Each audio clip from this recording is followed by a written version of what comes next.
एक बड़ी खबर, आज गोरखपुर के दौरे पर हैं मुख्यमंत्री योगी आदित्यनाथ और काफी महत्वपूर्ण ये दौरा है। गोरखपुर में फ्लोटिंग रेस्टोरेंट का उद्घाटन किया जाएगा।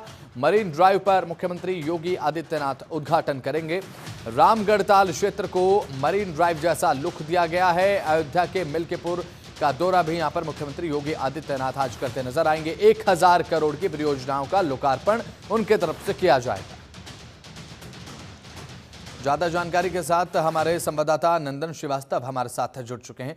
नंदन, फिलहाल क्या कुछ ताजा अपडेट है? मुख्यमंत्री योगी आदित्यनाथ का गोरखपुर का दौरा, और जब गोरखपुर के दौरे पर आते मुख्यमंत्री योगी आदित्यनाथ, वो सबसे ज्यादा आकर्षण का केंद्र हो जाता है।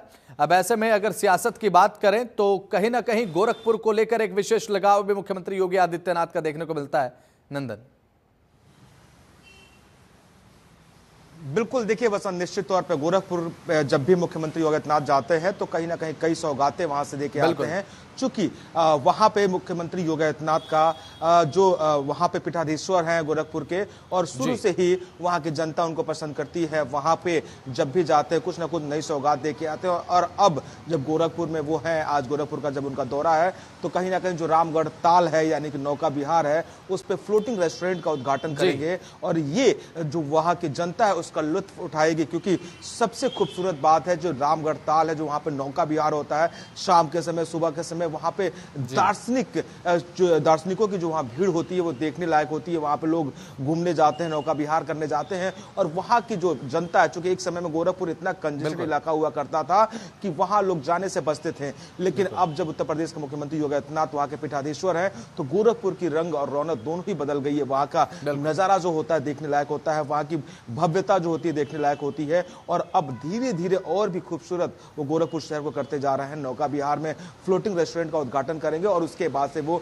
आज पहुंचेंगे अयोध्या, यानी कि मिल्कीपुर विधानसभा सीट पर उपचुनाव होना है, वहां पे पहुंचेंगे। और वहां पे पहुंचने के साथ साथ वहां पे कई कार्यक्रम उनके सुनिश्चित हुए हैं। 1000 करोड़ की परियोजना का शिलान्यास और लोकार्पण करेंगे। और वहां पे उनका पहुंचने का समय है 10:40 पर अयोध्या के मिल्कीपुर विद्या मंदिर इंटर कॉलेज पहुंचेंगे। उसके बाद से 1 बजे तक अयोध्या के मिल्कीपुर में ही रहेंगे। और वहां पे कई सारे ऐसे कार्यक्रम हैं जो वहां पे, जैसे कि रोड जो रैली का ऐतिहासिक बनाने के लिए वहां पे कई सारे जिनकी रैली है, और वहां पे ऐतिहासिक बनाने के लिए वहां कई सारे ऐसे भारतीय जनता पार्टी के कार्यकर्ता हैं जो वरिष्ठ हैं, वो सब अपने जोर लगा चुके हैं। हालांकि देखा तो लोकसभा चुनाव में हमने कि अयोध्या सीट भारतीय जनता पार्टी जीत नहीं पाई थी, जिसके बाद से काफी किरकिरी हुई थी उनकी। और अब जब उसी सीट पे मिल्कीपुर विधानसभा सीट पे जब उपचुनाव होने हैं तो उस पर पूरी ताकत झोंकने को तैयार है भारतीय जनता पार्टी, और कहीं ना कहीं इस पे कोई चूक नहीं करना चाहती है। देखना दिलचस्प होगा। बिल्कुल, और यही कारण भी लगता है नंदन की अब फिलहाल आने वाले 10 विधानसभा सीटों के उपचुनाव में भारतीय जनता पार्टी अपना प्रदर्शन बिल्कुल टॉप क्लास रखे।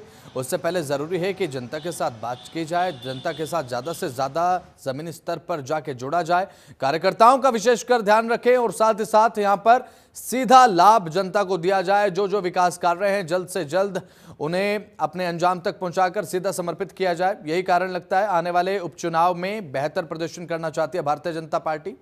नंदन,